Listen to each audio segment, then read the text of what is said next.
Hey folks, before the video starts, please leave a like and subscribe to cheer me up. Make sure you are relaxed and enjoy today's stories. I found the one and only website on the dark web that connects human with real-life aliens. I've always been a curious soul, a bit of a thrill seeker. I've scoured the dark web before, mostly out of sheer boredom and a desire to see what weird shit lurked in its depths. But I never, in my wildest dreams, imagined I'd find something like this. It started with a drunken conversation with a friend who claimed he knew someone who'd stumbled upon a site that supposedly connected humans with aliens.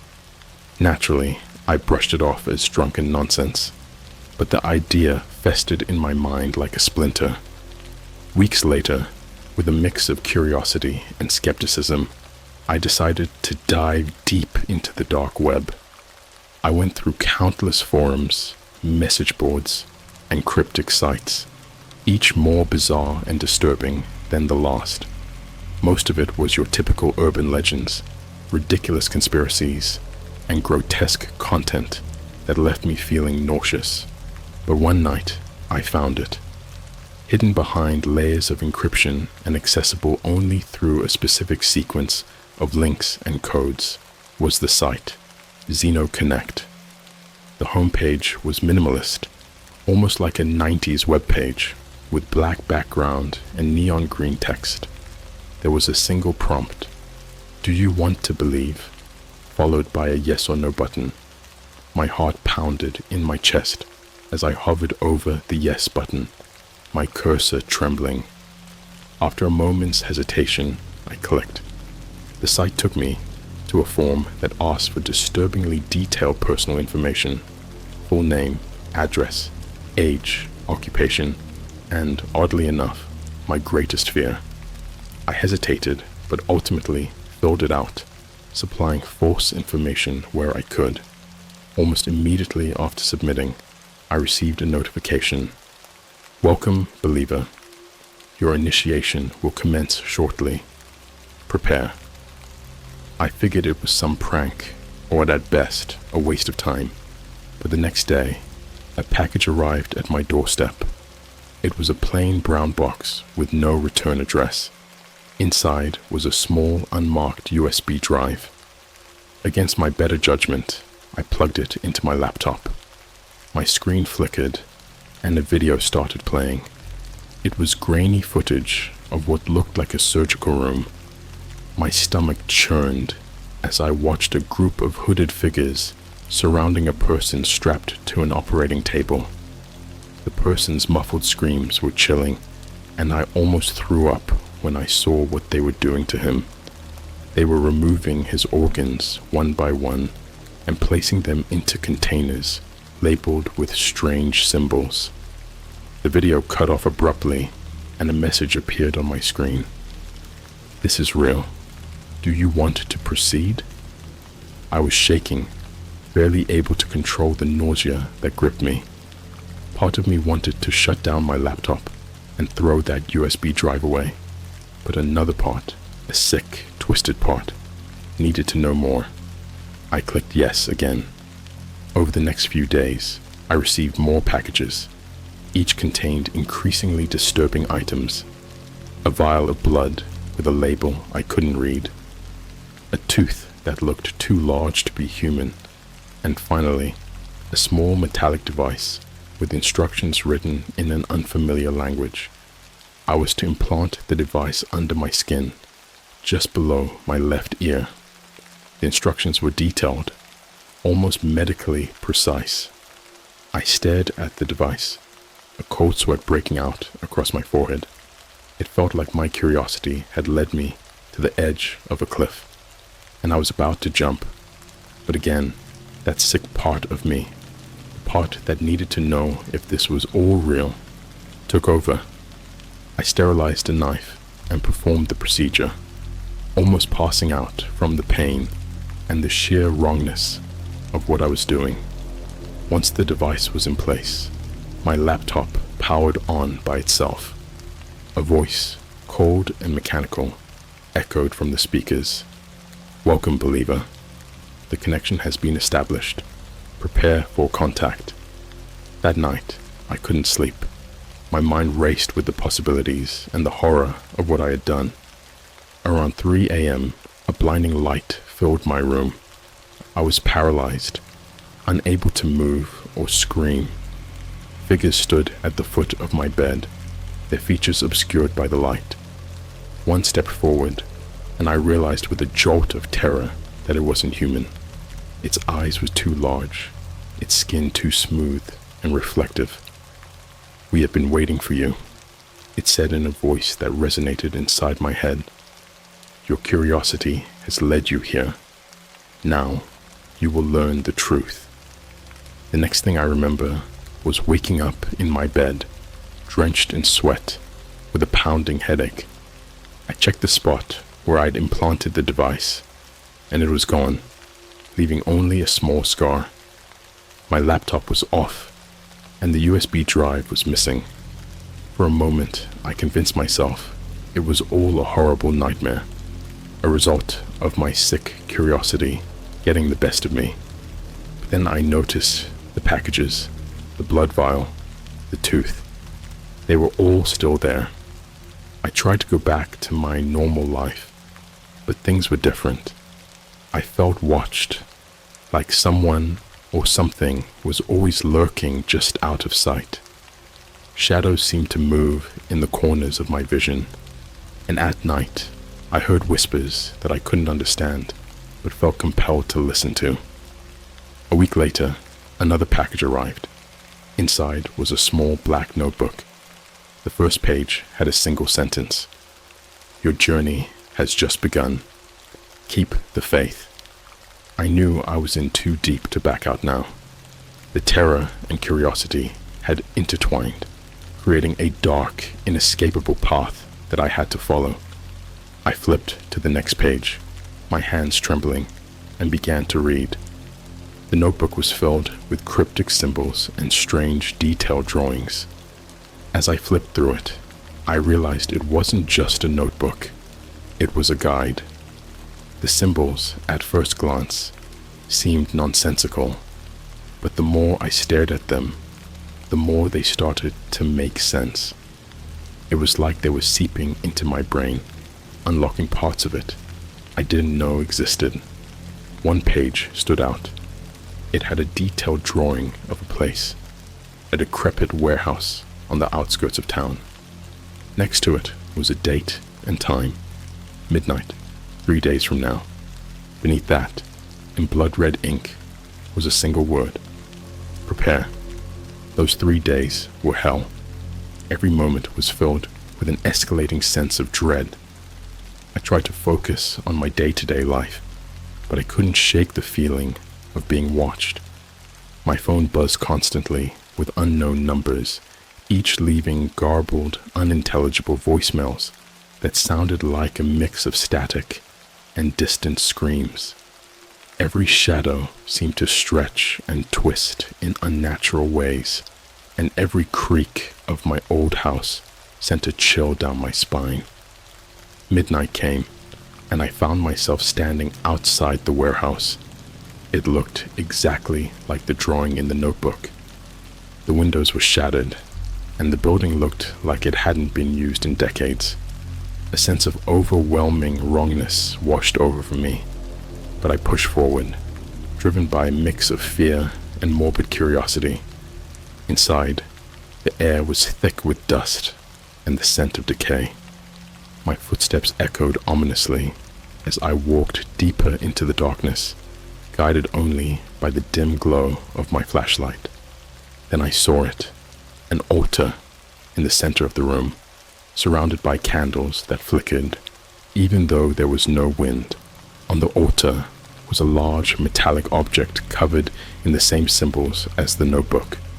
A hooded figure emerged from the shadows, its face obscured. "Welcome, believer," it intoned in a voice that seemed to reverberate inside my skull. "The time has come for you to witness the truth." Before I could react, two more figures appeared and grabbed me, forcing me to the ground. I struggled, but they were unnaturally strong. The hooded leader approached with a syringe filled with a dark, viscous liquid. I thrashed and screamed, but it was no use. The needle pierced my skin, and the world around me began to dissolve into a nightmare. I was no longer in the warehouse. I was floating in a void surrounded by shifting shapes and colors that hurt my eyes to look at. Voices whispered in my ears, speaking in a language I couldn't understand, but somehow felt familiar. I saw visions, glimpses of otherworldly landscapes, twisted and alien, with creatures that defied comprehension. My mind felt like it was being stretched and twisted, filled with knowledge that no human was meant to possess. When I came to, I was back in the warehouse, lying on the cold concrete floor. The hooded figures were gone, but the metallic object on the altar was still there, now glowing faintly. I staggered to my feet, my head throbbing with pain and disorientation. I needed to get out of there.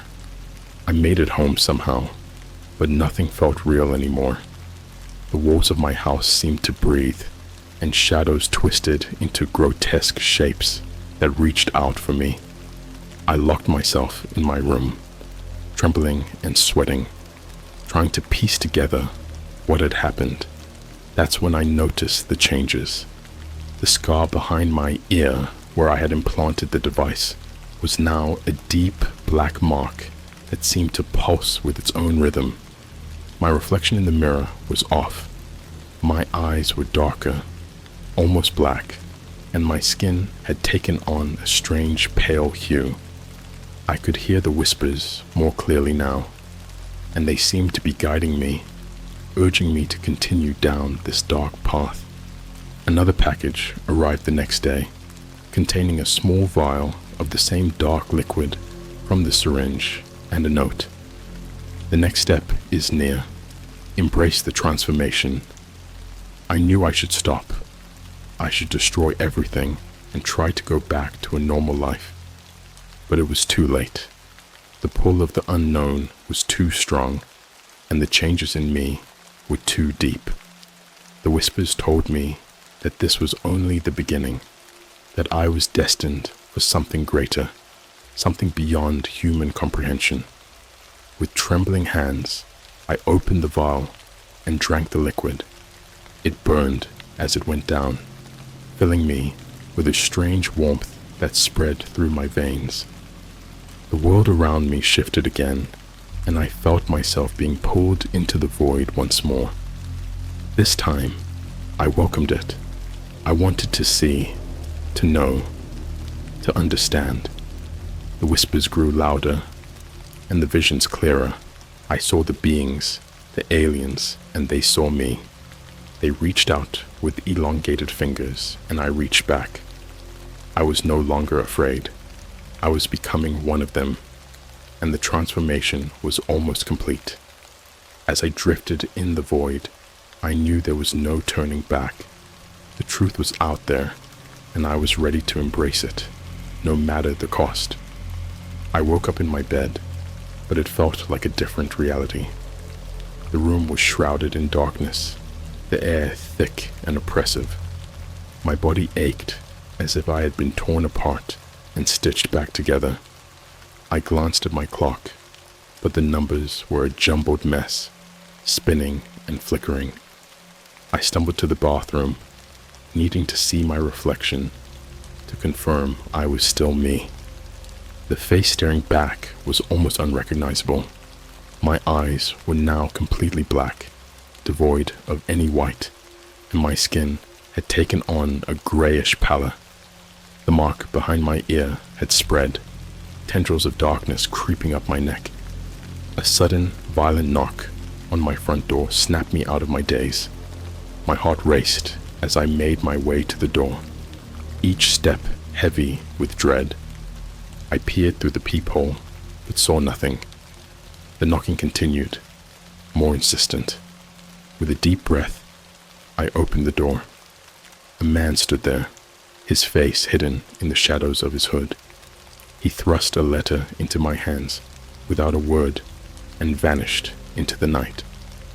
The envelope was sealed with wax, bearing the same cryptic symbol from the notebook. My hands trembled as I broke the seal and unfolded the letter.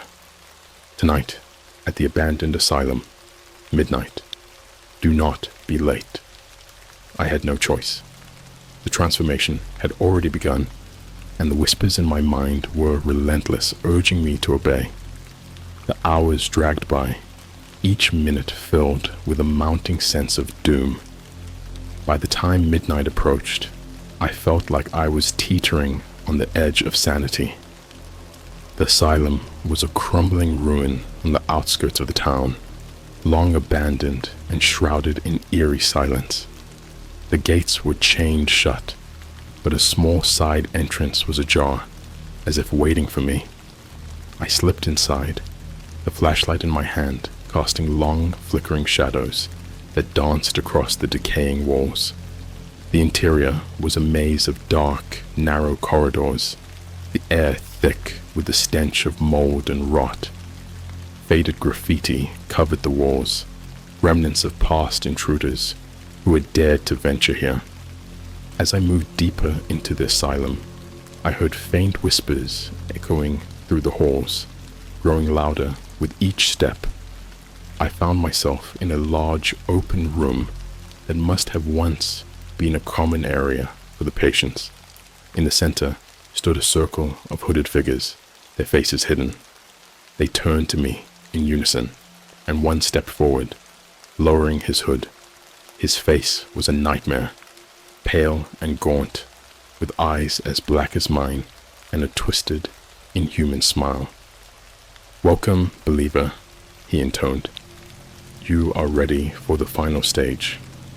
I was shoved forward, forced into the center of the circle. The leader produced a knife, its blade gleaming wickedly in the dim light. He approached me slowly, the other figures chanting in a language I couldn't understand, but felt resonated deep within me.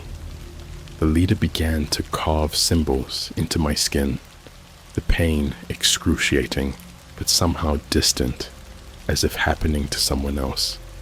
Blood flowed freely, pooling on the ground at my feet. I felt my consciousness slipping, the world around me fading in and out of focus. The chanting grew louder, more urgent. As the last symbol was carved, a blinding light filled the room. I was lifted off my feet, suspended in mid-air, the pain giving way to a strange, euphoric sensation.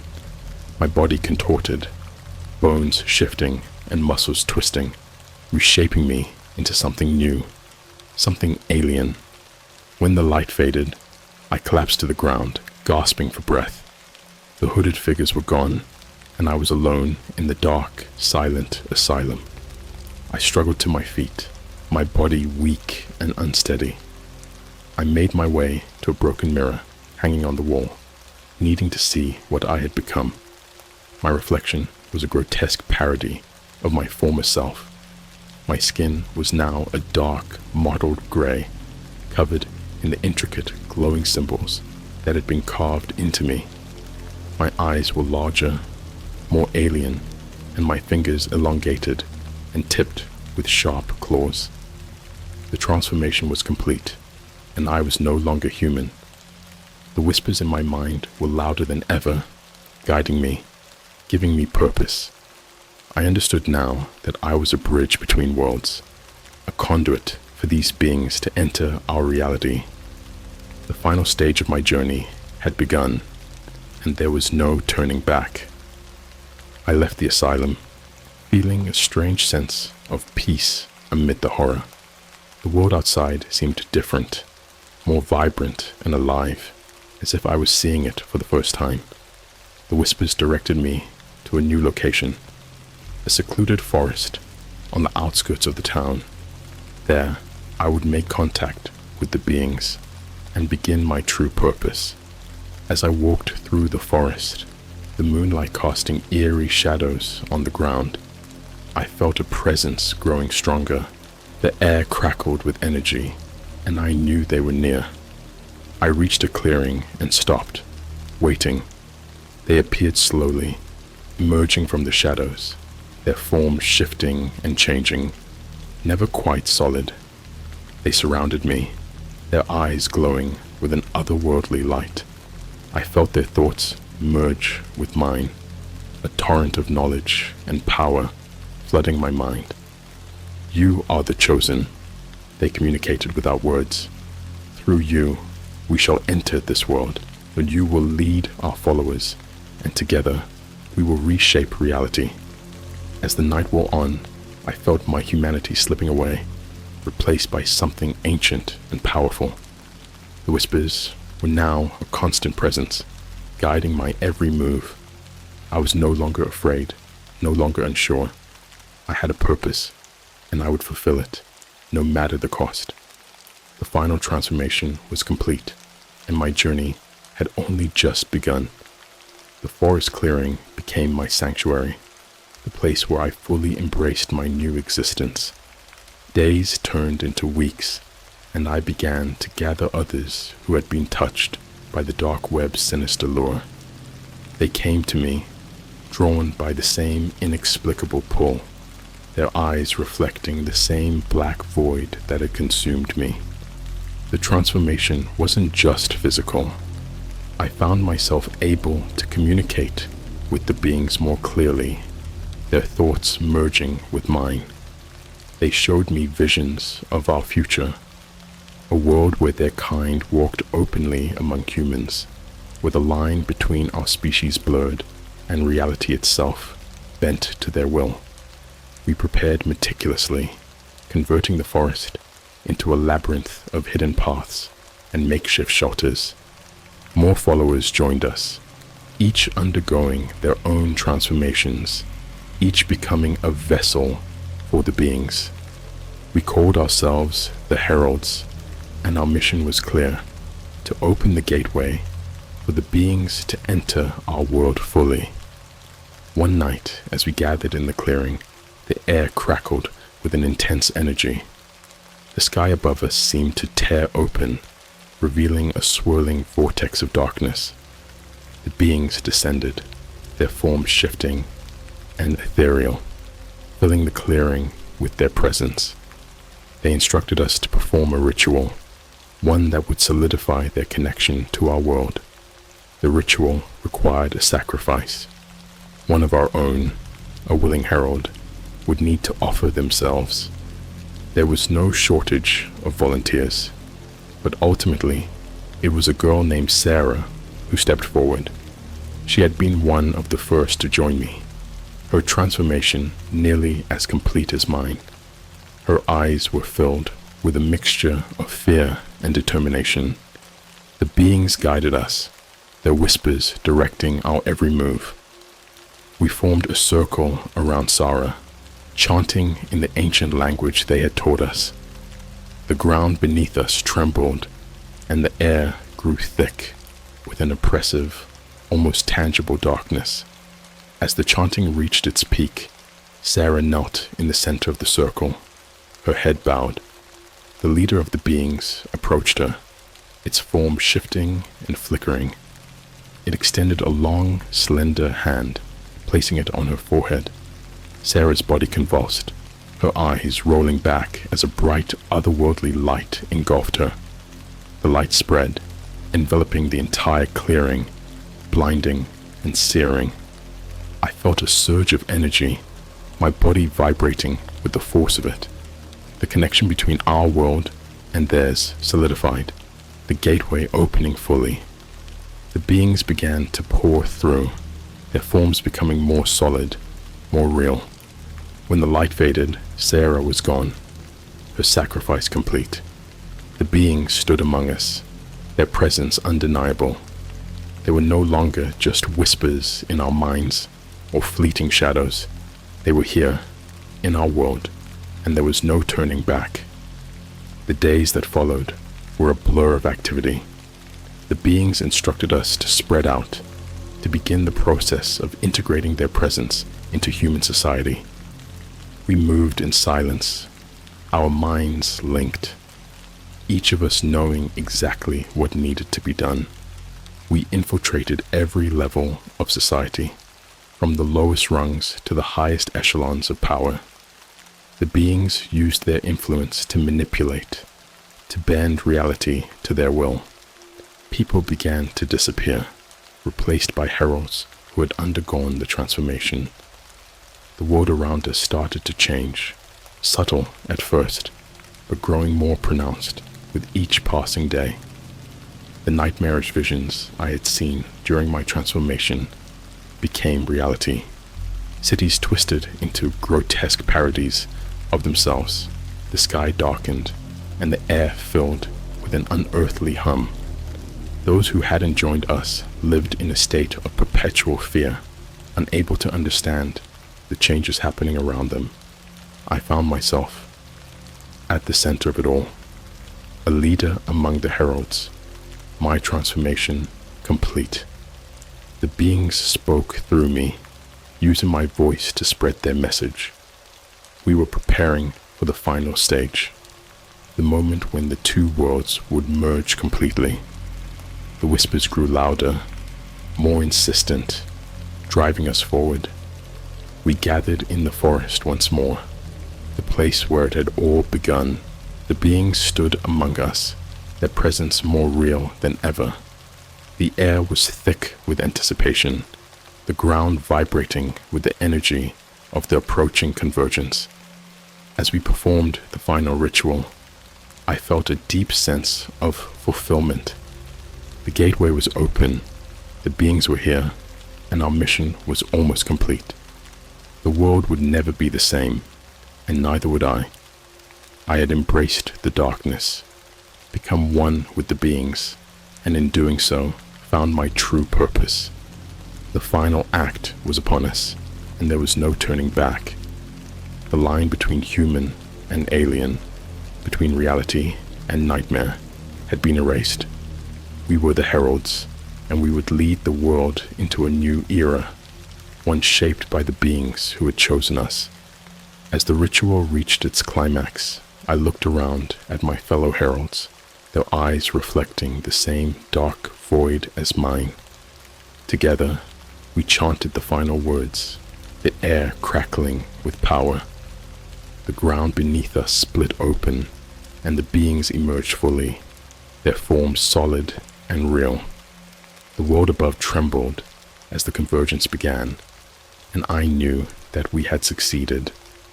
The transformation was complete, and our new reality had begun. The ground shuddered violently as the beings fully emerged from the rift we had opened. The air was charged with an electric hum, a palpable energy that made my skin tingle and my heart race. The forest around us twisted and distorted, the trees warping into grotesque shapes as the boundary between our world and theirs disintegrated. I stood at the center of it all, my mind a storm of thoughts and sensations. The beings communicated their plans directly into my consciousness, a flood of images and commands that left me breathless. The final stage was upon us, and there was no room for hesitation. Our first task was to spread the influence of the beings to the nearby town. We moved as one, a silent and deadly force. The beings followed, their form shifting and blending into the shadows. As we approached the outskirts, the sky above darkened further, an unnatural twilight that sent a shiver down my spine. We infiltrated homes, businesses, and government buildings, planting seeds of the being's power wherever we went. People fell under our influence, their minds bending to the will of the beings. Those who resisted were taken, their bodies used to further the transformation. The town quickly fell into chaos, its residents either succumbing to the dark influence or fleeing in terror. The beings began to reshape the town, their alien technology merging with our infrastructure. Buildings twisted into bizarre, otherworldly structures, streets warped into labyrinthine paths that defied logic. The once familiar landscape became a nightmarish reflection of the being's world, a preview of what was to come on a global scale. Amid the chaos, I felt a sense of triumph. We had done it. The convergence was happening, and there was no stopping it. The being's whispers filled my mind with promises of power and enlightenment, visions of a new world where we would reign supreme. But as the days passed, something unexpected happened. The being's influence began to have unforeseen consequences.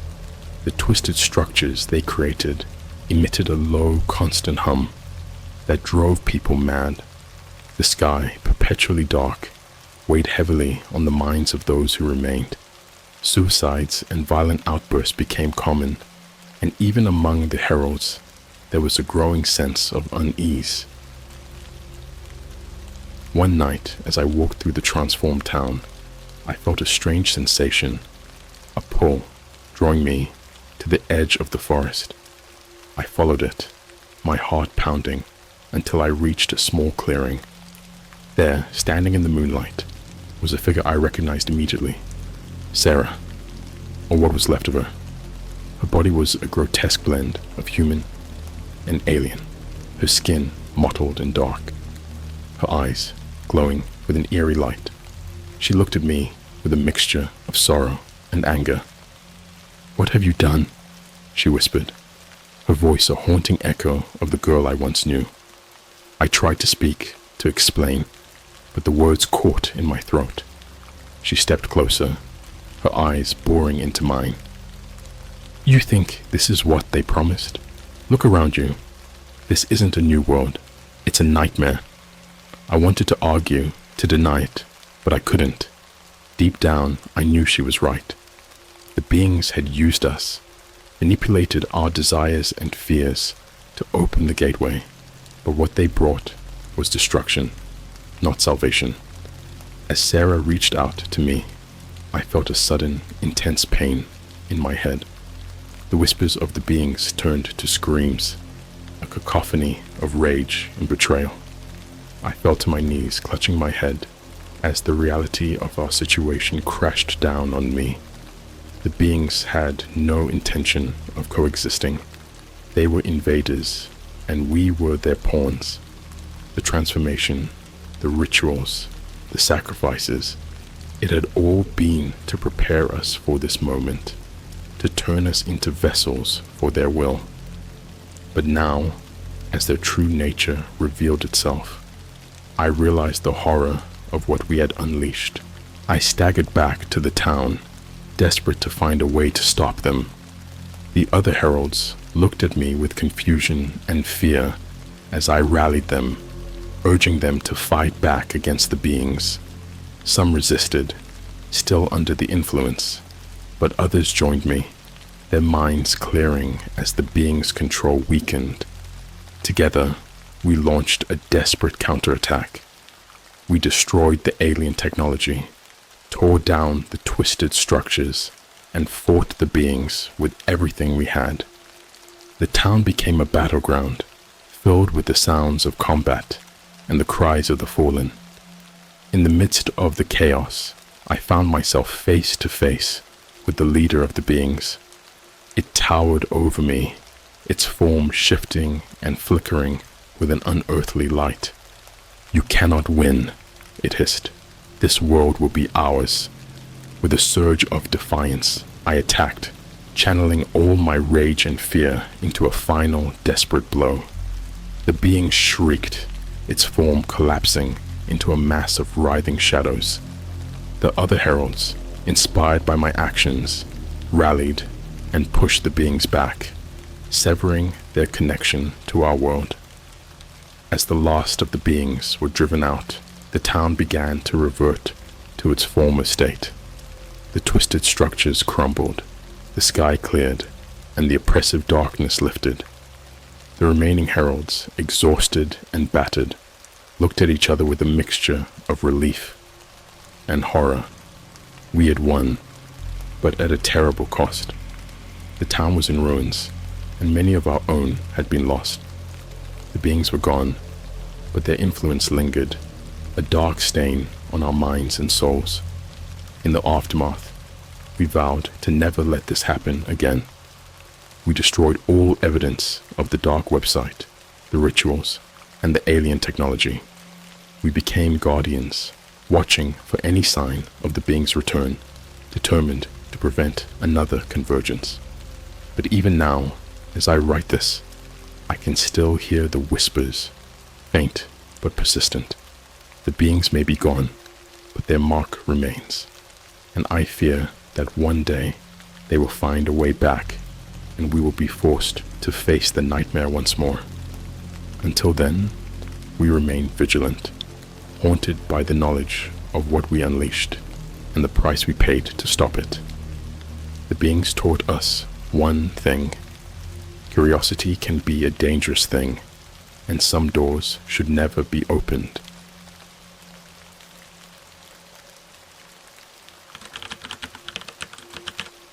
I found my parents' secret shop on the dark web. The next day, they made me move to another city. Hey Reddit, I need to get this off my chest because I don't know where else to turn.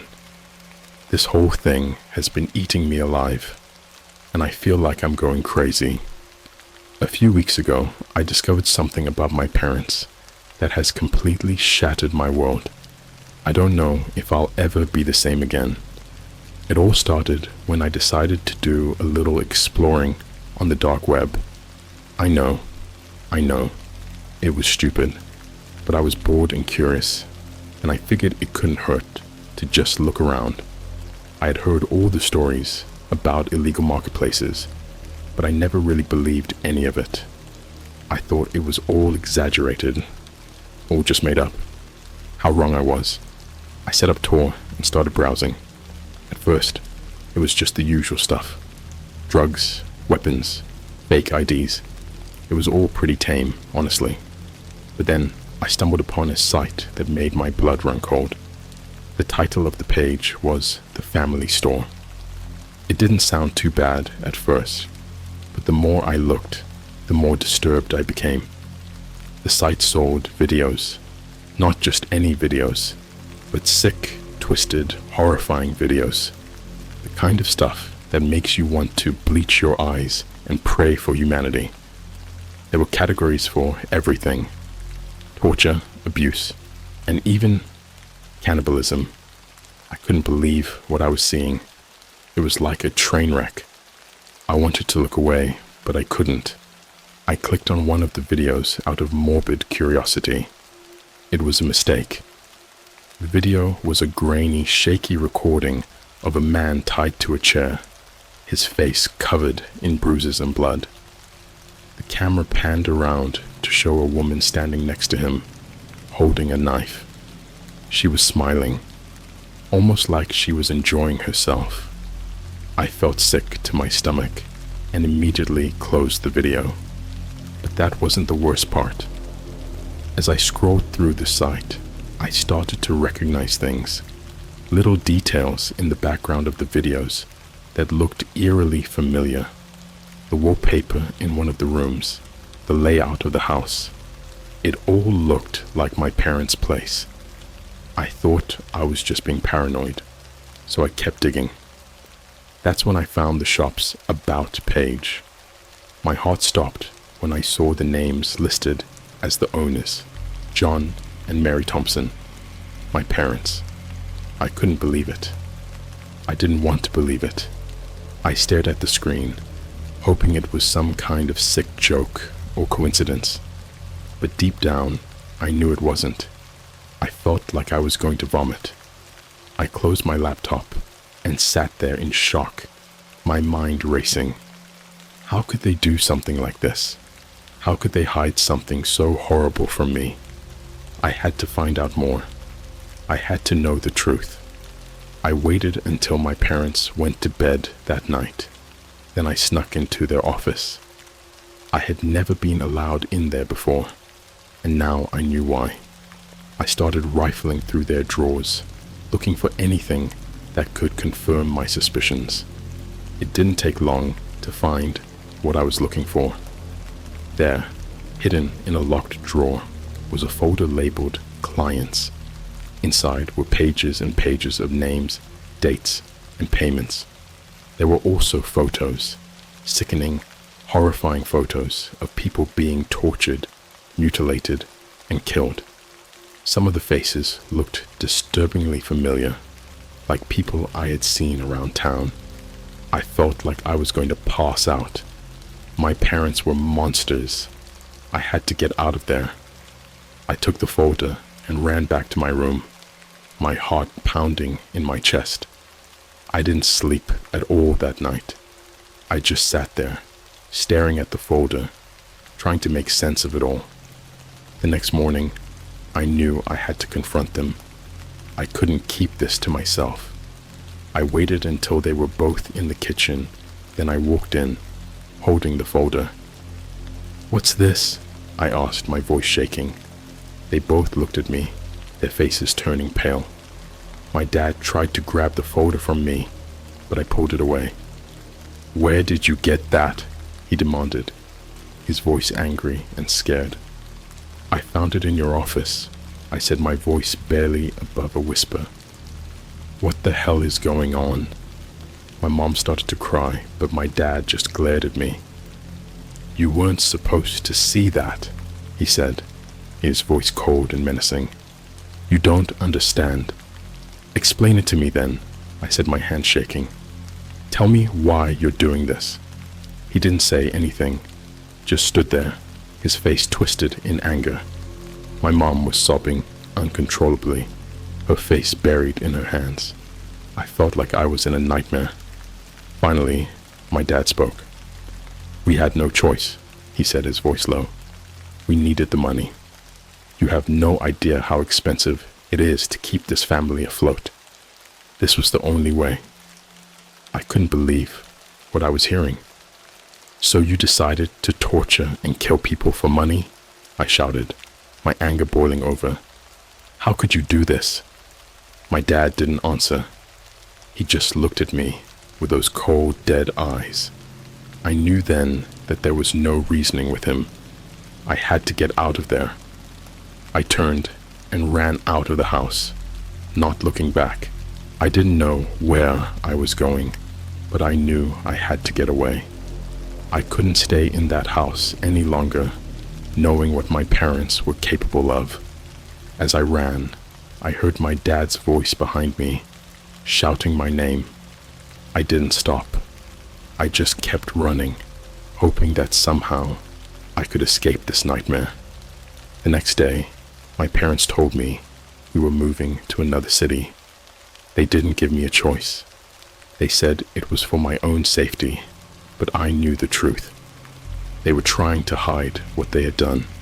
And now, here I am, in a new city, far away from everything I knew. I'm scared and alone, and I don't know what to do. I can't go to the police. My parents would kill me if they found out. I don't know who to trust or where to turn. I just hope that someday, somehow, I'll be able to put this behind me. But for now, all I can do is try to survive. Moving to a new city was a blur. We packed up our things, left behind the house I'd grown up in, and drove for hours without stopping. My parents barely spoke to me, their faces set in grim determination. I sat in the back seat, clutching my phone and the folder of evidence I had hidden in my bag, feeling a mixture of fear and anger. The new house was smaller, more cramped. It felt like a prison. My parents had set up their office in the basement this time, making sure it was even more off-limits than before. They changed all the locks and installed security cameras everywhere. It was clear they were paranoid, constantly watching me, making sure I didn't step out of line. I tried to act normal, but it was hard. Every time I looked at them, all I could see were the faces of the people in those photos, the horrors they had inflicted. I couldn't sleep at night. haunted by nightmares of what I had seen. I would wake up in a cold sweat, my heart pounding, and I knew I couldn't live like this forever. One day, while they were out, I decided to take a closer look at the folder. I needed to understand what exactly they were doing, who they were working with. Maybe there was a way to stop them. I spread the contents out on my bed, my hands trembling as I examined each piece of paper, each photograph. The clients were from all over the world, people with money and power, the kind of people who could make someone disappear without a trace. There were detailed notes about each job, descriptions of the victims, the methods used. It was like reading a horror novel, except this was real. These were real people who had suffered and died because of my parents. I found a list of usernames and passwords scribbled on one of the papers. It looked like login information for various websites. My heart raced as I realized this could be my chance to find out more, to gather evidence that I could use to bring them down. I logged onto one of the sites, using the credentials I had found. It was a dark web forum, a place where people shared information and traded services. The posts were sickening, filled with graphic descriptions and photos of their work. I felt like I was going to vomit, but I forced myself to keep reading. That's when I found a thread about my parents' shop.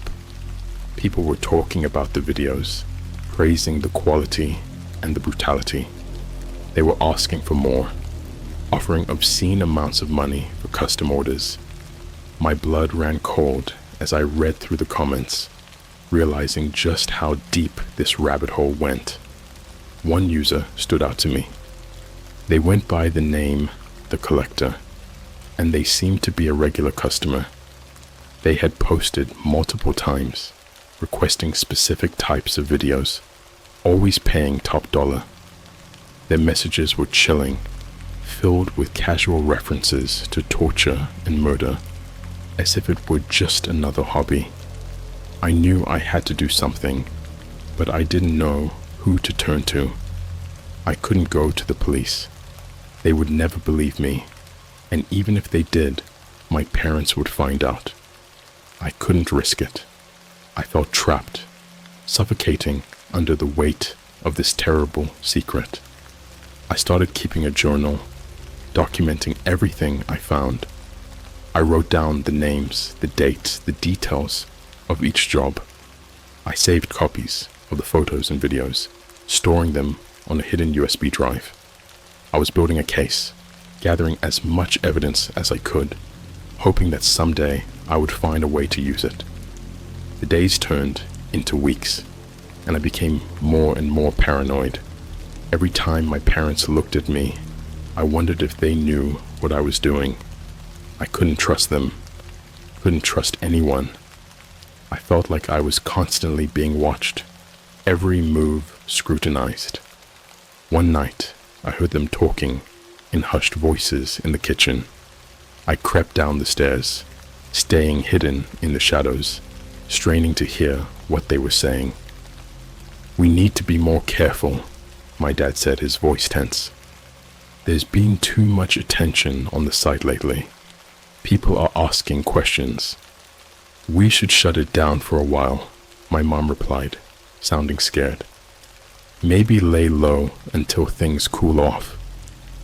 "No," my dad said firmly. "We can't afford to stop now.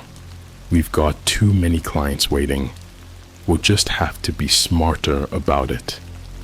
I felt a surge of anger and fear. They weren't going to stop. They were going to keep doing this, no matter the risk. I knew I had to act fast, but I didn't know how much longer I could keep up the charade. The breaking point came a few days later. I came home from school to find my dad waiting for me in the living room, a strange look on his face. My mom was nowhere to be seen. "Sit down," he said, his voice calm but commanding. I hesitated, but did as he asked, my heart pounding in my chest. We need to talk, he said, his eyes boring into mine. I know what you've been doing. I know you've been snooping around, looking at things you shouldn't be looking at. I felt a cold sweat break out on my forehead. I don't know what you're talking about, I lied, trying to keep my voice steady. Don't play dumb with me, he snapped, his calm facade slipping. I found your journal. I know you've been documenting everything. My mind raced, trying to figure out how he had found it. I had been so careful, so sure I had hidden it well, but it didn't matter now. He knew, and I was in deep trouble. You have no idea what you've gotten yourself into, he said, leaning forward. You're playing with fire, and if you're not careful, you're going to get burned. I swallowed hard, trying to keep my fear in check. What are you going to do? I asked, my voice barely a whisper. That depends on you, he said, his eyes cold and calculating. You can stop this nonsense right now, destroy everything you've gathered, and pretend like none of this ever happened. Or you can keep going down this path and end up like those people in the videos. I felt a wave of nausea wash over me. He was threatening me, making it clear that my life was on the line. I had to make a choice, and I knew there was no turning back now. I'll stop, I said, my voice trembling. I'll destroy everything. I won't say a word to anyone. I promise. He stared at me for a long moment, as if weighing my words. Finally, he nodded. Good, because if you don't, I'll make sure you regret it. With that, he stood up and walked out of the room, leaving me sitting there, shaking with fear and anger. I knew I couldn't trust him, couldn't trust anything he said. I had to find a way out of this nightmare, but I didn't know how. As I sat there, trying to calm myself down, I heard a noise from the basement. It was a low, muffled cry, followed by the sound of something heavy being dragged across the floor. I felt a chill run down my spine. My parents were still at it, still carrying out their sick, twisted deeds. I knew I had to act fast. I couldn't let them continue hurting people, and I couldn't let them get away with it. I had to find a way to stop them, no matter the cost. And I knew that time was running out. The days following my dad's threat were a blur of fear and anxiety. Every moment felt like walking on a tightrope, knowing one misstep could mean my end. I tried to destroy the evidence as he demanded, but I couldn't bring myself to do it. Instead, I hid it better, praying they wouldn't find it again. School became my only refuge, the only place where I felt somewhat safe. But even there, I was constantly looking over my shoulder, afraid that someone might discover my secret. I started avoiding people, isolating myself more and more. My friends noticed, but I couldn't tell them the truth. I couldn't risk dragging anyone else into this nightmare. One evening, I overheard my parents talking again. This time, it was worse. They were discussing a new project, something big that required more preparation. My heart sank as I realized they were planning another video, another act of unspeakable horror. We have to make sure this one is perfect, my dad said. The client is paying double, and they want something special. My mom nodded, her face a mask of determination. We can't afford any mistakes. Everything has to be flawless. I felt a wave of nausea. They were going to kill someone else, and there was nothing I could do to stop them. Or was there? I had to try. I couldn't just sit back and let this happen. That night, I made a plan. I would gather as much evidence as possible, and find a way to get it to the authorities without my parents finding out. It was risky, but it was the only chance I had to stop them. I waited until they were asleep, then snuck down to the basement. The door was locked, but I had stolen a key from my dad's key ring earlier. My hand shook as I turned the key in the lock, my heart pounding in my chest. I opened the door slowly, praying it wouldn't creak. The basement was dark and musty, filled with old furniture and boxes, but in the corner, I saw something that made my blood run cold. There was a table covered in tools, knives, pliers, and other instruments of torture. I felt a wave of revulsion, but forced myself to keep looking. I needed evidence. I found a hidden camera tucked away on a shelf, still recording. I took it and slipped it into my bag. I also found a binder filled with notes and diagrams, detailed plans for their sick projects. I took photos of everything with my phone, my hands trembling the whole time. As I was about to leave, I heard a noise behind me. I turned and saw my dad standing in the doorway, his face twisted in rage. "What the hell are you doing?" he shouted, his voice echoing off the walls. I froze, my mind racing. I heard something down here," I stammered. "I thought maybe an animal got in." He didn't believe me. I could see it in his eyes. He stepped closer, his fists clenched. "You were snooping again, weren't you?" he growled. "You never learn, do you?" I backed away, my heart pounding. "No, I swear I wasn't." He lunged at me, grabbing me by the arm and dragging me upstairs. I tried to fight back, but he was too strong. He threw me into my room and slammed the door shut, locking it from the outside. "You stay in there until I say you can come out," he shouted. "And don't think about trying anything stupid. You won't like the consequences." I sat on my bed, shaking with fear and anger. I knew I was running out of time. I had to find a way to get the evidence to someone who could help, but I didn't know how. My parents were watching me like hawks, and I couldn't risk using my phone or computer without them knowing. The next day, I went to school as usual, but I couldn't focus on anything. I kept thinking about the camera and the binder hidden in my room. I had to get them out, but I didn't know who I could trust. Then I remembered Miss Anderson, my history teacher. She was always kind to me, always willing to listen. Maybe she could help. It was a long shot, but it was the only one I had. After school, I stayed behind and went to her classroom. She looked up and smiled when she saw me, but her smile faded when she saw the look on my face. "Is everything okay?" she asked, concern in her voice. I took a deep breath. "I need your help," I said, my voice shaking. "I don't know who else to turn to." She gestured for me to sit down. "What's going on?" she asked, her voice gentle. I hesitated, wondering if I was making a mistake, but I had no other choice. I told her everything about the dark website, the videos, the evidence I had gathered.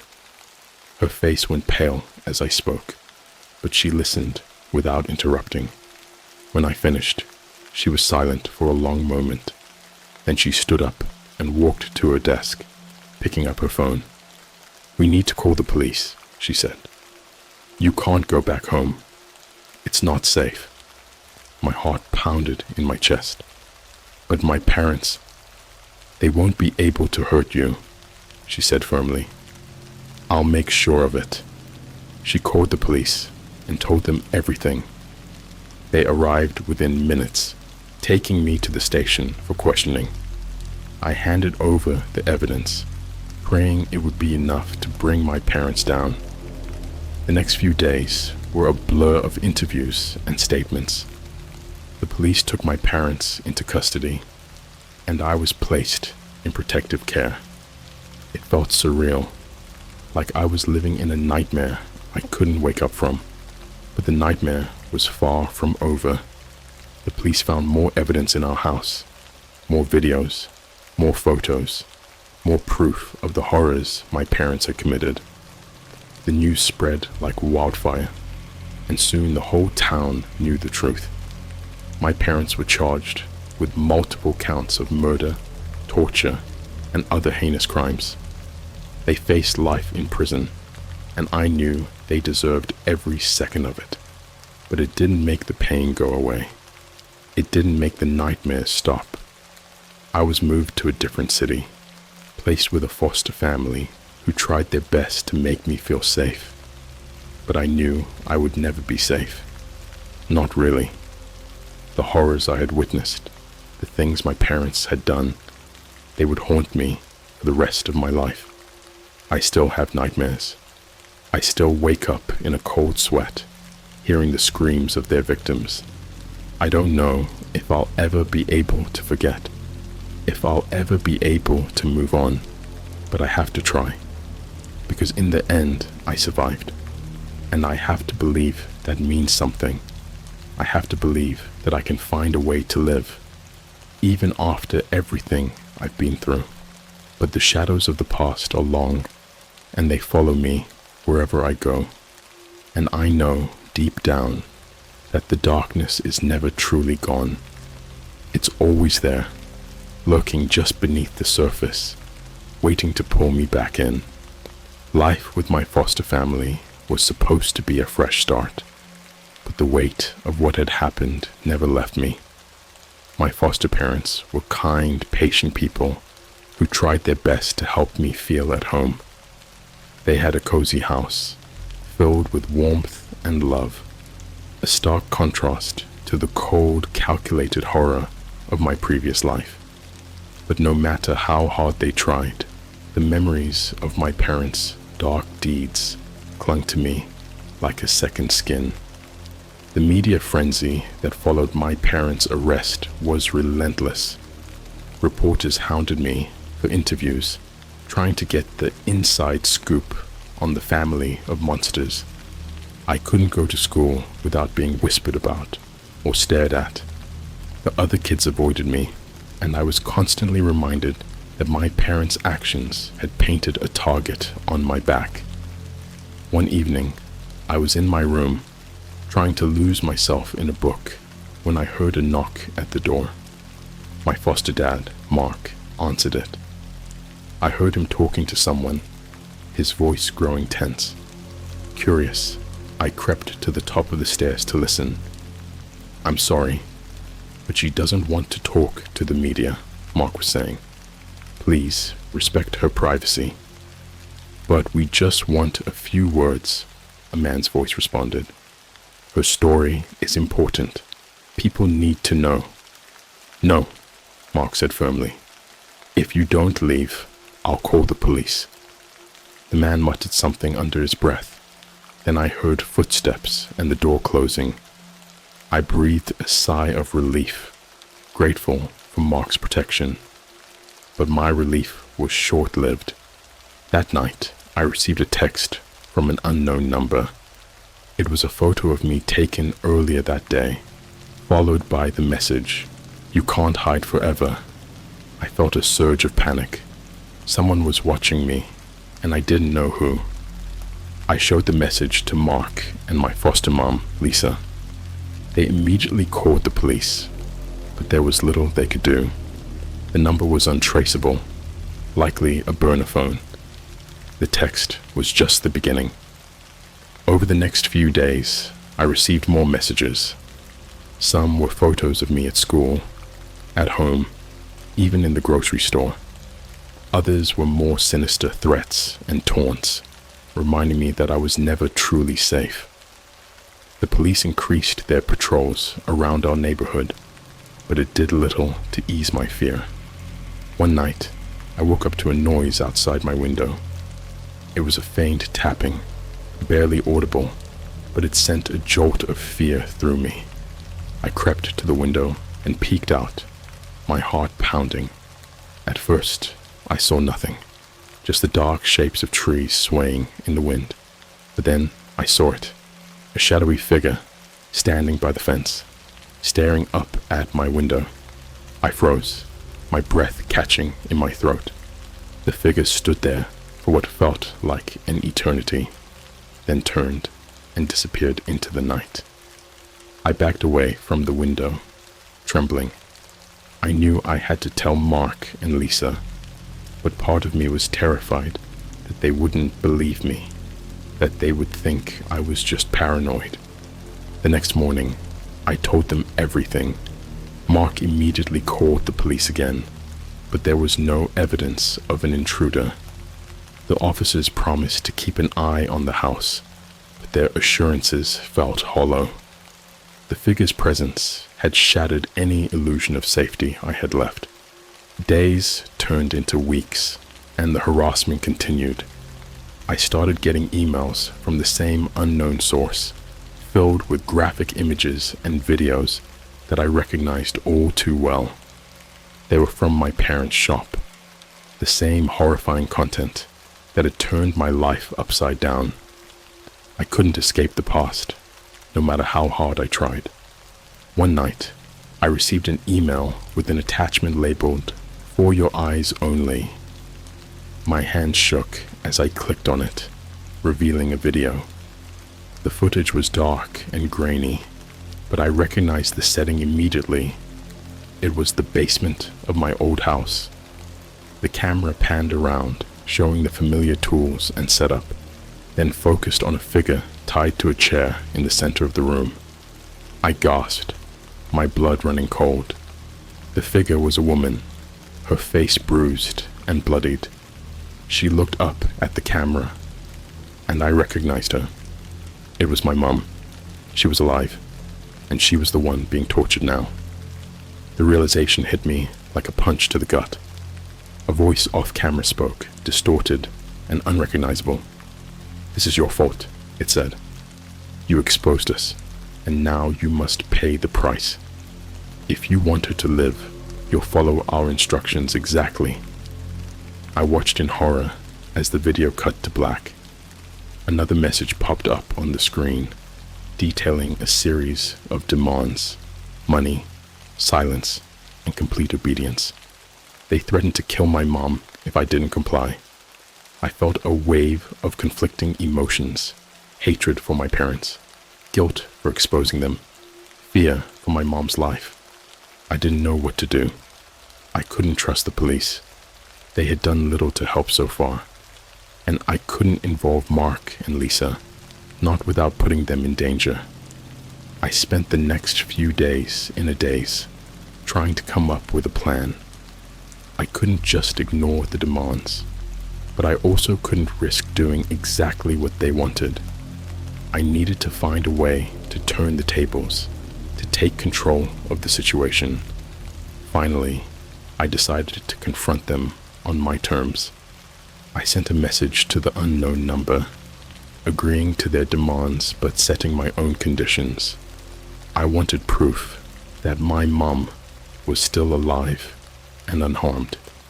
I wanted a face-to-face meeting in a public place, somewhere I could have the upper hand. To my surprise, they agreed. The meeting was set for a week later in a crowded park downtown. I didn't tell Mark and Lisa. I couldn't risk them stopping me. I just hoped I was making the right choice. The day of the meeting, I arrived at the park early, my heart pounding in my chest. I scanned the crowd, looking for any sign of my mom or the person behind the threats. After what felt like an eternity, I saw her, my mom, looking disheveled and terrified, being led by a man in a dark hoodie. I walked towards them, my hands shaking. The man looked up, his face obscured by the hood. "Do you have what we asked for?" he said, his voice low and menacing. "I want to see her first," I demanded, trying to keep my voice steady. He nodded and pushed my mom forward. She stumbled, looking at me with a mix of fear and relief. "I'm so sorry," she whispered, tears streaming down her face. I never wanted this. Enough, the man snapped. Do you have the money? I nodded, holding up a bag filled with cash. It wasn't the full amount they had asked for, but it was all I could gather. I hoped it would be enough to buy us some time. Good, he said, reaching for the bag. But I wasn't done yet. I pulled out my phone and hit the record button, holding it up for him to see. I have evidence of everything, I said. If you don't let her go and leave us alone, I'll release it all to the police, the media, everyone. Your whole operation will be exposed. He hesitated, clearly caught off guard. You think you can threaten me? He growled, stepping closer. I don't have a choice, I said, my voice shaking. Just let her go. For a moment, I thought he might actually kill me, right there. But then he shoved my mom towards me, grabbing the bag of money. This isn't over, he snarled. We'll be watching. He turned and disappeared into the crowd, leaving me standing there, clutching my mom. We made our way back home in silence, my mind racing with everything that had happened. That night, I told Mark and Lisa everything. They were furious that I had gone behind their backs, but they understood why I had done it. We contacted the police, giving them all the evidence I had gathered. It wasn't much, but it was a start. My mom was taken into protective custody, and the investigation into the dark web shop intensified. The authorities were finally taking it seriously, and I hoped it would be enough to bring down everyone involved. But the threats didn't stop. I continued to receive messages reminding me that I was never truly safe. The shadows of my past were always there, looking just out of sight, waiting to pull me back in. I knew it was far from over, but I had to believe that someday, somehow, I would be able to move on. I had to hold on to the hope that I could find a way to live a normal life, free from the horrors of my parents' actions. For now, all I could do was keep fighting, keep pushing forward, and never let the darkness win. The weeks that followed were a whirlwind of police investigations and media coverage. The authorities had finally taken down the dark web shop, but the fallout was far from over. My mom was in a safe house, and I remained with Mark and Lisa, trying to regain some semblance of normalcy. But the messages and threats continued, a constant reminder that the nightmare was far from over. One night, as I was lying in bed, my phone buzzed with a new message. My heart sank as I read it. Time's up. We're coming for you. I felt a cold wave of fear wash over me. This wasn't an idle threat. They knew where I was, and they were coming. I jumped out of bed and ran to Mark and Lisa's room, banging on the door. They opened it, bleary-eyed and confused. They're coming, I gasped. We have to leave now. Mark didn't ask questions. He grabbed his phone and called the police, while Lisa gathered some essentials. Within minutes, we were out the door, driving to the nearest police station. My heart pounded the entire way, my mind racing with worst-case scenarios. We arrived at the station, and the officers took us into a secure room. I showed them the message, and they immediately set up a protection detail around the station. Despite their reassurances, I couldn't shake the feeling of impending doom. Hours passed, and the tension in the air was palpable. The police were on high alert, scanning the area for any sign of danger. I tried to stay calm, but every noise made me jump. I couldn't help but feel like a sitting duck, waiting for the inevitable. Around midnight, the power suddenly went out, plunging the station into darkness. My heart raced, as I heard the officers shouting, trying to restore order. I knew this wasn't a coincidence. They were here. Mark grabbed my hand and we huddled together in the dark room, listening to the chaos outside. The minutes felt like hours as we waited, the darkness amplifying our fear. Then we heard footsteps approaching, slow and deliberate. The door creaked open and a figure stepped inside, silhouetted by the dim emergency lights. I recognized the hooded man from the park. He stood there, silent and menacing, his eyes fixed on me. "Time's up," he said, his voice sending a shiver down my spine. "You thought you could escape, but you were wrong." Mark stepped forward, trying to shield me. "Leave us alone," he demanded, his voice steady despite the fear in his eyes. The man laughed, a cold, cruel sound. "You don't understand. This isn't about money. This is about sending a message." He pulled out a knife, the blade glinting in the dim light. My mind raced, trying to think of a way out. I couldn't let him hurt Mark or Lisa. I had to do something. "Wait," I said, stepping forward.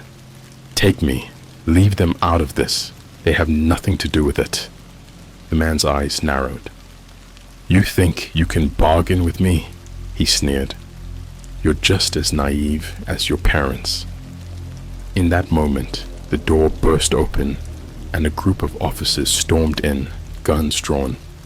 They tackled the man to the ground, disarming him and dragging him away. I collapsed to the floor, shaking with relief and fear. The police reassured us that we were safe, but I knew better. The darkness that had invaded my life wasn't something that could be easily banished. It lingered, a constant reminder of the horrors I had witnessed.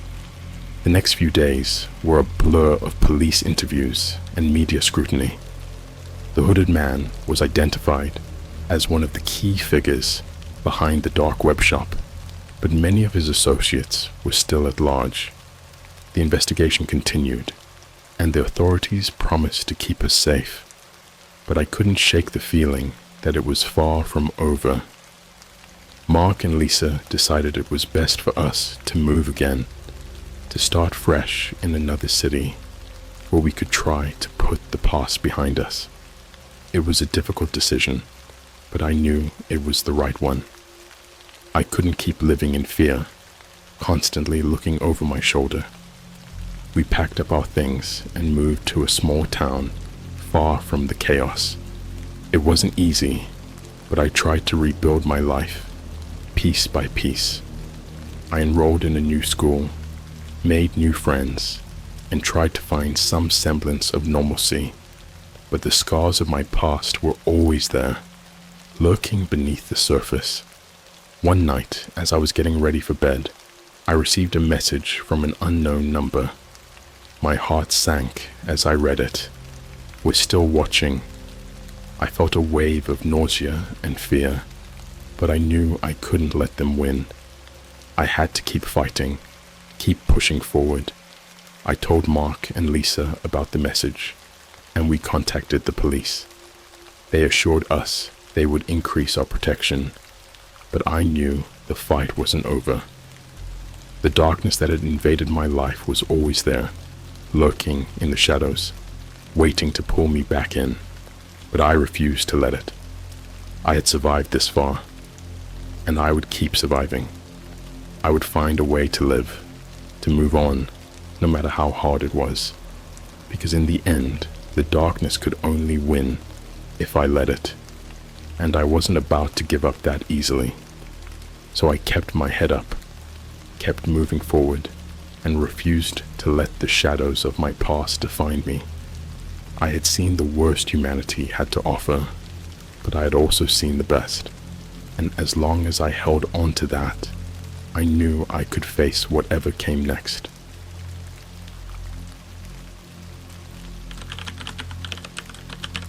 I found hidden documents about NASA on the dark web.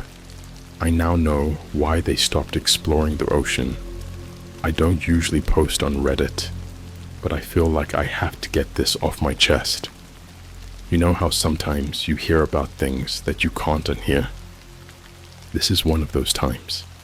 I wish I could go back to being ignorant, but there's no unseeing what I've seen. So, it all started a few months ago. I'm a bit of a tech geek, and I've always been fascinated by the dark web. Yeah, I know, it's a shady place, but curiosity got the better of me. I had been exploring different forums and marketplaces, mostly just out of interest. I wasn't looking for anything illegal or anything, just poking around to see what was out there. One night, I stumbled upon a forum thread titled NASA's Ocean Exploration, the Real Reason They Stopped. It caught my attention because, like everyone else, I had heard the theories about why NASA focuses more on space than on the ocean. The official line is that space exploration offers more opportunities for technological advancement and international cooperation. But this thread promised something different, something darker. I clicked on it, and there it was, a link to a set of documents supposedly leaked from NASA. I know, I should have known better, but my curiosity was piqued. I downloaded the files, scanned them for viruses, they were clean, and started reading. The documents were a mix of reports, memos, and personal notes from various NASA officials. The first few were pretty mundane, detailing budgets, equipment lists, and schedules for deep-sea missions. But then I hit the jackpot. A series of entries labeled confidential eyes only. These were the ones that made my blood run cold. The first report detailed a mission to the Mariana Trench, the deepest part of the world's oceans. The objective was to explore the trench and collect samples. Standard stuff, right? But as I read on, the tone of the reports changed. There were mentions of strange noises picked up by the submersible sonar, sounds that couldn't be attributed to any known marine life or geological activity. The noises got more frequent, more intense. The crew described them as a low guttural moan, almost like a whale's song, but deeper, more resonant. They tried to trace the source, but couldn't pinpoint it. The further they descended, the louder the sounds became. Then they saw it, or at least they thought they saw it. The sub's cameras picked up a massive, shadowy figure moving through the trench. It was too far away to make out any details, but it was huge, easily the size of a skyscraper. The crew was shaken, but they continued the mission, determined to get to the bottom of it. The next few reports were even more disturbing. One of the crew members, a marine biologist named Dr. Karen Jensen, started experiencing vivid nightmares. She described being underwater, surrounded by darkness, with something massive and unseen circling her. The dreams were so intense that she started having panic attacks and had to be sedated. Then things took a turn for the worse. One of the sub's engineers, a guy named Tom, went missing. They found him a few hours later, hiding in a storage compartment, babbling about the eyes. He claimed that while he was outside the sub, checking a malfunctioning thruster, he saw something looking at him from the darkness. Something with eyes the size of dinner plates, glowing faintly in the deep. Tom was airlifted back to the surface, and the mission was put on hold. But the reports didn't stop there. The next document was a memo from a high-ranking NASA official ordering the immediate suspension of all deep-sea exploration. The reason given was unforeseen hazards and psychological strain on crew members. But there was a handwritten note in the margin, barely legible. "We are not alone." I thought that was the end of it, but there was one last file, a personal diary entry from Dr. Jensen. She wrote about her last dive, how she felt an overwhelming sense of dread as they descended into the trench. She described hearing a voice in her head, a voice that wasn't her own, whispering in a language she couldn't understand. And then she saw it. She saw the source of the noise, the eyes, the dread. It was a creature, something ancient and monstrous, lurking in the depths. She didn't describe it in detail, just that it was vast and alien, with tentacles that seemed to stretch on forever. She wrote that it was watching them, that it knew they were there, and that it was angry. Dr. Jensen ended her entry with a chilling sentence. The ocean is not ours to explore. We've awakened something that should have been left alone. I closed the documents and sat there, staring at my screen, feeling like I had just glimpsed into a nightmare. I don't know if what I read was real, but it felt real. Too real. I've tried to go back to my normal life, but it's hard. Every time I close my eyes, I see those glowing eyes staring at me from the darkness. I hear that guttural moan, feel the cold dread creeping up my spine. I don't know what's down there, but I know one thing for sure. I'm never going near the ocean again. And neither should you. The days following my discovery were a blur. I couldn't shake the feeling of unease that had settled over me. I kept replaying the words in my head. The ocean is not ours to explore. It was haunting. I had always been fascinated by the mysteries of the ocean, but now it felt like staring into an abyss that stared back. A week later, I received an anonymous email. It was a simple message. Meet me. I know what you found. There was an address and a time. My heart raced as I read it. Who could know about my dive into the dark web? Despite my fear, curiosity won again, and I decided to go. The address led me to a dilapidated coffee shop on the outskirts of the town. The place looked like it hadn't seen a customer in years. I pushed open the creaky door and walked in. A man was sitting in the back corner, his face obscured by the shadows. As I approached, he motioned for me to sit. "You've seen the documents," he said, his voice low and gravelly. "I was part of that mission. My name is David." He looked like he had aged 20 years in the last 5. His eyes were sunken, and there were deep lines etched into his face. He took a deep breath and started to talk. "We weren't prepared for what we found down there," he said. "NASA knew there was something in the trench, something they didn't want the world to know about. We were supposed to study it, but it studied us instead." He told me about the last dive in more detail than the documents had. They had gone deeper than any manned submersible had ever gone before. The pressure was intense, and the darkness was absolute. The sonar picked up strange readings, vast empty spaces where there shouldn't be any. It was like the trench was alive, pulsing and shifting. And then they found it. Or rather, it found them. David's voice trembled as he described the creature. It was unlike anything they had ever seen. A massive, amorphous being that seemed to be made of shadow and light. Its eyes, those terrible eyes, were the size of windows, glowing with an otherworldly light. "It communicated with us," David said, his voice barely above a whisper. "Not with words, but with thoughts. It invaded our minds, showing us visions of its world, a place of eternal darkness and cold. It was ancient, older than humanity, older than the earth itself, and it was angry. We had intruded into its domain, and it wanted us gone. The creature didn't attack them physically. It didn't need to. The psychological toll was enough. Crew members started losing their minds, hearing voices, seeing things that weren't there.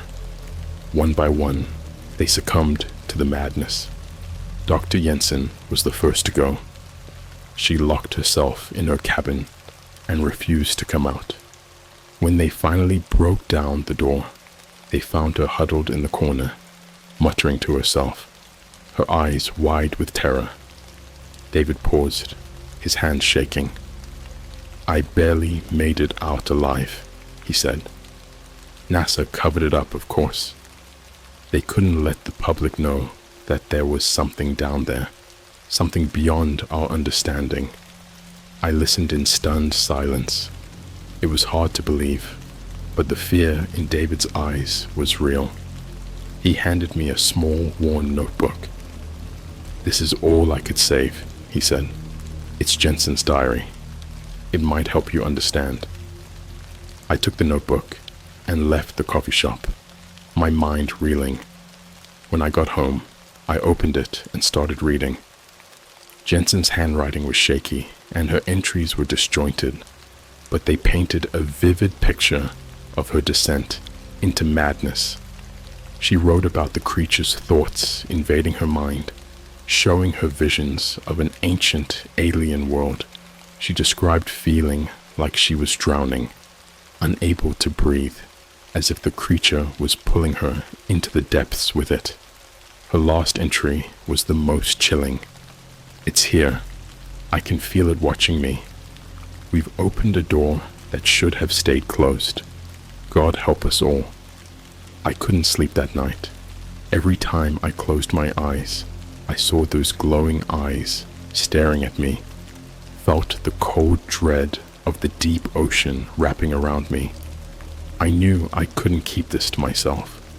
People needed to know the truth, no matter how terrifying it was. The next morning, I decided to dig deeper. I reached out to a few contacts I had in the tech world, asking if they could help me trace the origins of the documents. It took a few days, but one of them came through. The documents had been uploaded from a secure server in a government facility. It all made sense. NASA, the cover-up, the secrecy. They knew there was something down there. Something that defied explanation. But why stop exploring the ocean entirely? What else were they hiding? As I delved deeper, I started receiving threats. Anonymous messages telling me to stop, to leave it alone. My phone was hacked, my email compromised. It was clear someone didn't want me to uncover the truth, but I couldn't stop. Not now. One night, I woke up to the sound of my front door creaking open. My heart pounded as I grabbed the baseball bat I kept under my bed and crept downstairs.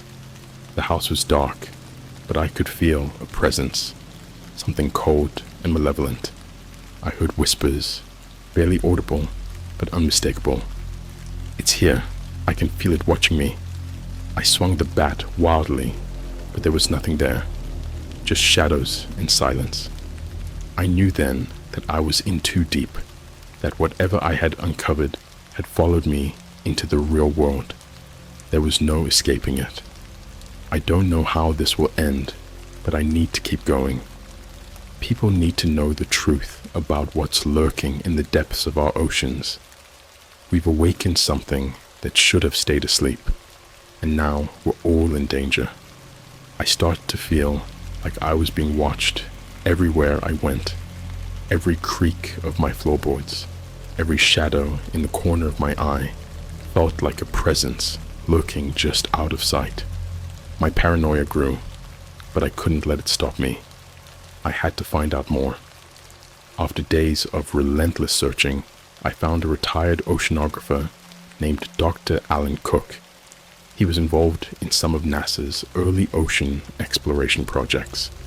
When I contacted him, he was hesitant to talk, but the desperation in my voice must have convinced him. We arranged to meet at his home, a secluded house on the edge of a dense forest. When I arrived, Dr. Cook looked like a man haunted by his past. His eyes were bloodshot, and he kept glancing over his shoulder as if expecting something to jump out at him. He invited me in, and we sat in his cluttered living room, surrounded by old maps and dusty books.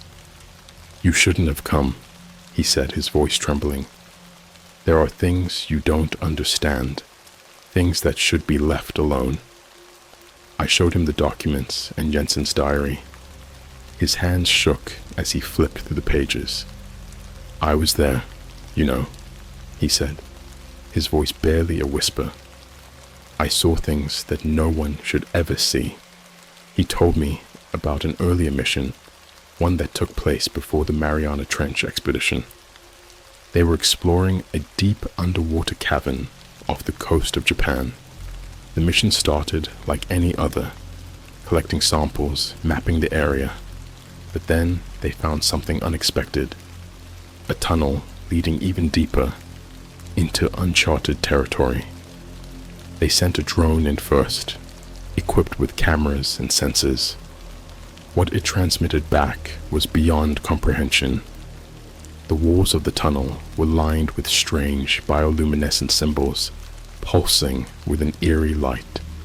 As the drone descended further, the symbols became more intricate, more disturbing, like something out of a nightmare. And then the signal cut out. They decided to send a team in to investigate. Dr. Cook was part of that team. As they descended into the tunnel, the temperature dropped, and the water became thick, almost viscous. The bioluminescent symbols glowed brighter, casting unsettling shadows. At the end of the tunnel, they found a massive chamber, unlike anything they had ever seen. In the center of the chamber was a colossal pulsating mass, surrounded by a forest of tendrils reaching out in all directions. The creature, or whatever it was, seemed to be alive, breathing, waiting. One of the team members, a young scientist named Maria, got too close. The tendrils reacted instantly, wrapping around her and pulling her towards the mass. She screamed, but there was nothing they could do. Within moments, she was gone, absorbed into the creature. Panic set in, and they fled, barely making it back to the surface. The official report labeled the mission a failure due to equipment malfunction, but the truth was far more terrifying. NASA covered it up, Dr. Cook said, tears streaming down his face. They didn't want the world to know what we had found, that there are things in the ocean, ancient things, that defy all explanation. I asked him why NASA stopped exploring the ocean after the Mariana Trench mission. He hesitated, then pulled out a small locked box from a drawer. Inside was a flash drive. "This contains the last transmission from the Mariana Trench mission," he said. "I copied it before they could destroy it. You need to see it." I took the flash drive and hurried home. My hands shook as I plugged it into my computer. The video file was labeled Final Transmission. I clicked play, and my screen filled with the grainy black and white feed from the submersible's cameras. The crew was talking nervously as they descended, the sonar pinging continuously. The strange noises they had reported were clearly audible, a low, haunting moan that seemed to vibrate through the sub. As they reached the deepest part of the trench, the cameras picked up movement. Shadows danced across the screen, too fast to make out. Then the sub's lights illuminated something that made my blood run cold. It was the creature from Dr. Cook's story, or at least something very similar. A massive, writhing mass of tendrils and eyes, glowing with an unnatural light. The crew's panicked voices echoed through the speakers, but their words were drowned out by the creature's deafening roar. The sub started to shake violently, and the feed cut out. When it came back, the cameras were focused on the interior of the sub. The crew was screaming, clutching their heads, blood streaming from their noses and ears. The last thing the camera captured was the sub being ripped apart from the inside, tendrils piercing through the metal walls. The screen went black, and I sat there trembling. The reality of what I had seen was too much to process. There were things in the ocean, ancient and malevolent, that humanity was never meant to find. NASA had stopped exploring the ocean, not out of disinterest, but out of sheer terror.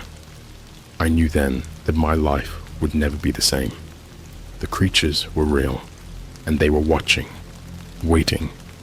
The ocean was their domain, and we had trespassed, and now they knew about me. The next day, I found a dead fish on my doorstep, its eyes gouged out and its body covered in strange glowing symbols. It was a warning, a message from the depths. They knew where I lived. They knew who I was. I don't know how much time I have left, but I need to keep going. People need to know the truth, no matter how horrifying it is. The ocean is not ours to explore. We've awakened something that should have stayed asleep, and now we're all in danger. My life spiraled into a waking nightmare after finding the dead fish on my doorstep. Every night, the whispers grew louder, and the shadows seemed to lengthen, stretching towards me with an almost sentient malice. Sleep became a distant memory. I was consumed by the fear of what lurked in the depths and the knowledge that it knew about me. One night, unable to bear the tension any longer, I decided to go for a drive to clear my mind. The roads were empty, the only sound the hum of my car's engine. I drove aimlessly, trying to escape the feeling of being watched. As I turned onto a deserted country road, my phone buzzed. It was a text from an unknown number. Turn back now. My heart raced, and I instinctively glanced in the rearview mirror. Headlights appeared in the distance, closing in fast. Panic set in, and I floored the accelerator, but the car behind me matched my speed. I swerved onto a dirt road, hoping to lose my pursuer in the maze of back roads. The chase was relentless. I could hear the engine of the other car roaring behind me, the headlights casting an eerie glow through the trees. Suddenly, a loud pop echoed through the night. My tire had blown out. I lost control and skidded to a stop in a ditch. The car behind me screeched to a halt, and two men got out, their faces obscured by the darkness. They approached with deliberate, menacing steps. I scrambled out of my car and ran into the woods, branches scratching at my skin as I stumbled through the underbrush. I could hear them crashing through the forest behind me, shouting threats. My lungs burned, and my legs felt like lead, but fear pushed me forward. Eventually, I found a small abandoned cabin and ducked inside, hoping to hide. I crouched in the corner, trying to control my ragged breathing. The men's voices grew closer, and I could see the beams of their flashlights slicing through the darkness. "We know you're in there," one of them called out. "You can't hide forever." The door creaked open, and the flashlight beams swept across the room. I held my breath, praying they wouldn't find me. One of them shined a light directly on me, and I froze, expecting the worst. But then, something strange happened. A low, guttural moan echoed through the woods, the same sound from the sub's recordings. The men exchanged uneasy glances, and the moan grew louder, more insistent.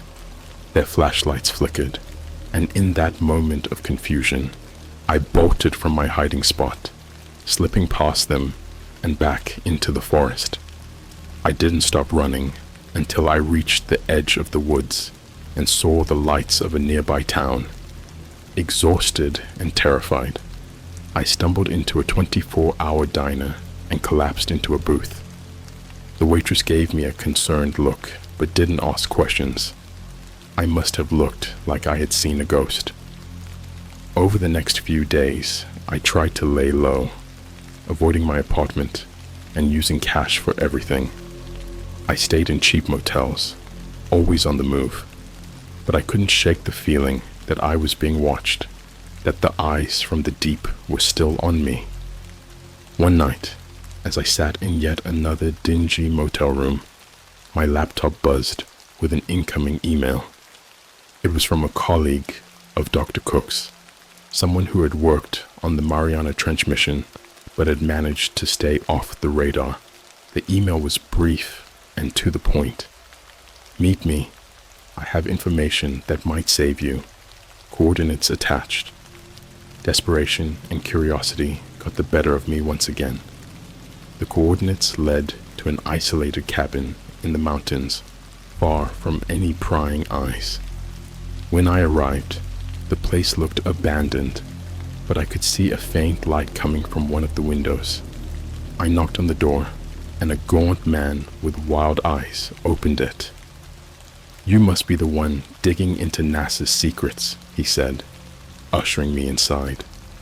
"I'm Dr. Ellis." The cabin was cluttered with papers, old maps, and strange artifacts. Dr. Ellis motioned for me to sit down and poured us both a drink. "I've been hiding for years," he said. "Ever since the Mariana Trench mission, I've been on the run, but I think I figured out what's going on." He spread out a series of documents and photographs on the table. They showed deep sea creatures, ancient symbols, and diagrams of the ocean floor. "The creatures we encountered in the trench are part of something much larger," he explained. "An ancient civilization that predates humanity by millions of years. They live in the deepest parts of the ocean, and they are not happy with our intrusion." Dr. Ellis went on to describe how the creatures communicated through a form of telepathy, projecting thoughts and images into the minds of those who ventured too close. They had a hive mind, an interconnected consciousness that spanned the globe's oceans, and they had deemed humanity a threat. NASA stopped exploring the ocean because they realized the danger, he said.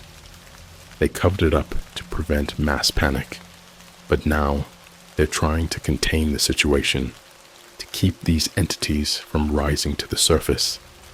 I listened in stunned silence, my mind struggling to process the implications. Dr. Ellis handed me a final piece of paper, a map marked with several locations around the world. "These are places where the creatures have been spotted," he said. "If you want to survive, you need to stay as far away from these areas as possible." As I left the cabin, the weight of Dr. Ellis's words settled over me. The world as I knew it had changed. The ocean, once a place of wonder and mystery, had become a realm of unspeakable terror. The creatures were real, and they were watching. I drove back to the city, my mind racing. I needed to warn people, to let them know the truth. But who would believe me? The authorities would dismiss me as a crackpot, and the dark web was too dangerous to navigate safely. Back in my motel room, I typed out everything I had learned, hoping that someone, somewhere, would take it seriously. As I hit send, my laptop screen flickered, and the power went out. The room plunged into darkness, and I heard a low, guttural moan from outside. I froze, every muscle in my body tense. The moan grew louder, closer. I could hear something scraping against the window, and the shadows seemed to pulse with a life of their own. The creatures had found me. I grabbed my backpack and fled into the night, my only thought to keep moving, to stay one step ahead of the ancient horrors that lurked in the deep. I don't know how much longer I can keep this up, but I have to try. People need to know the truth. The ocean is not ours to explore. We've awakened something that should have stayed asleep, and now we're all in danger. The creatures are watching, waiting, and they will not rest until we are gone. I was on the run, constantly looking over my shoulder, never staying in one place for more than a few hours. I had become a ghost, drifting through towns and cities, always one step ahead of the shadows that pursued me. The weight of what I had uncovered was a constant burden, a dark secret that threatened to consume me. One night, while hiding out in a secluded motel on the edge of a small town, I received another anonymous email. This one was different from the others. It contained a single line: "Final coordinates, this ends tonight." Attached was a set of GPS coordinates pointing to a remote stretch of coastline. I had no choice. I had to see this through to the end. The drive to the coordinates was long and filled with dread. As I neared the location, the landscape grew more desolate. The air was thick with fog, and the crashing of the waves against the cliffs was the only sound. I parked my car and followed a narrow path down to the shore, the beam of my flashlight cutting through the darkness. At the end of the path, I found a small rocky cove. In the center, there was an old weather-beaten shack, its windows dark and empty. I hesitated, feeling a chill run down my spine, but then I stilled myself and approached. The door creaked open easily, and I stepped inside.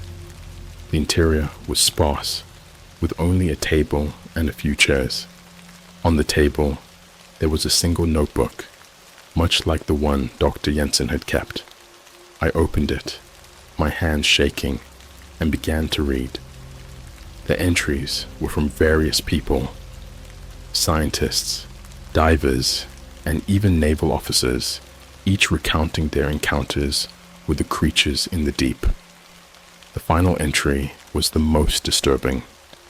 It described a ritual, a desperate attempt to communicate with the beings, to understand their motives, and perhaps broker a peace. The author detailed how they had gathered artifacts from deep-sea dives, strange glowing stones covered in ancient symbols, and arranged them in a specific pattern on the beach outside the shack. The instructions were clear: perform the ritual at midnight, when the tide was at its highest and the creatures would reveal themselves. My heart pounded as I realized what I had to do. I gathered the stones from a small chest in the corner of the shack and headed back outside. The beach was eerily quiet, the only sound the distant crash of waves. I arranged the stones in the pattern described in the notebook, their glow casting an eerie light on the sand. As the final stone clicked into place, the air grew thick and oppressive.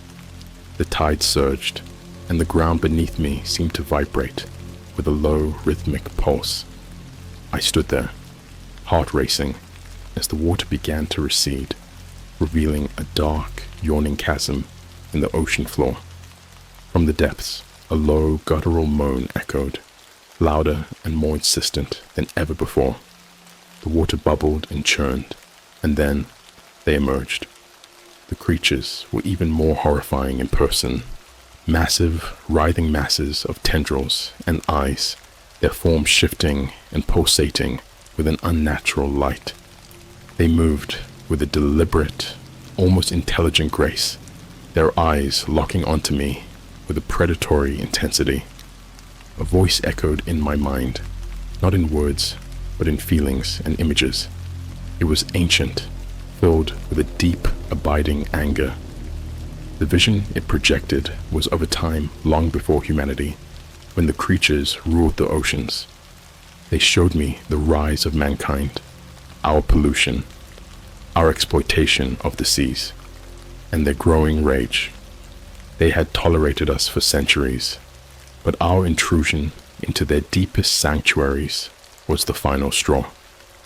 The Mariana Trench mission had awakened them fully, and now they sought to reclaim their domain. The message was clear: leave the oceans or face annihilation.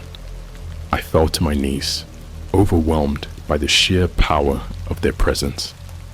My mind struggled to comprehend the depth of their wrath. The visions continued, showing cities submerged, humanity reduced to a fleeting memory beneath the waves. They were giving us one last chance, a warning. As suddenly as they had appeared, the creatures retreated back into the chasm.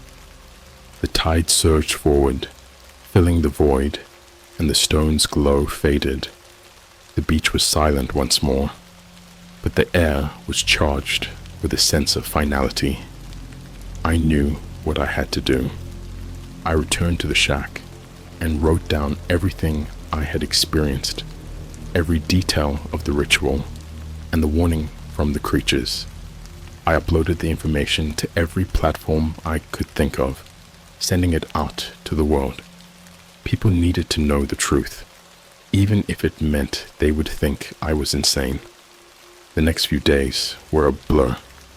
The story spread, and while many dismissed it as a hoax or the ravings of a madman, some took it seriously. Governments issued vague statements about increased oceanic monitoring, and there were rumors of secret meetings among world leaders. I went into hiding, changing my name and moving to a remote cabin far from the coast. The whispers in the dark have faded, but the feeling of being watched has never left me. The creatures are still out there, and they are waiting. Every time I hear the distant crash of waves, I am reminded of the price of our hubris. The ocean is not ours to conquer.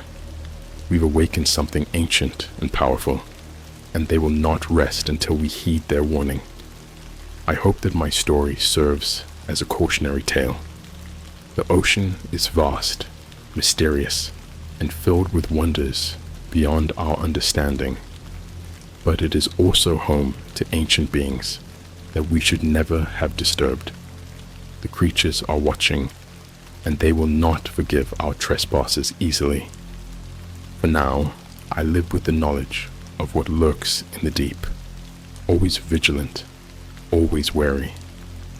The ocean is their domain, and we must respect it, or face the consequences.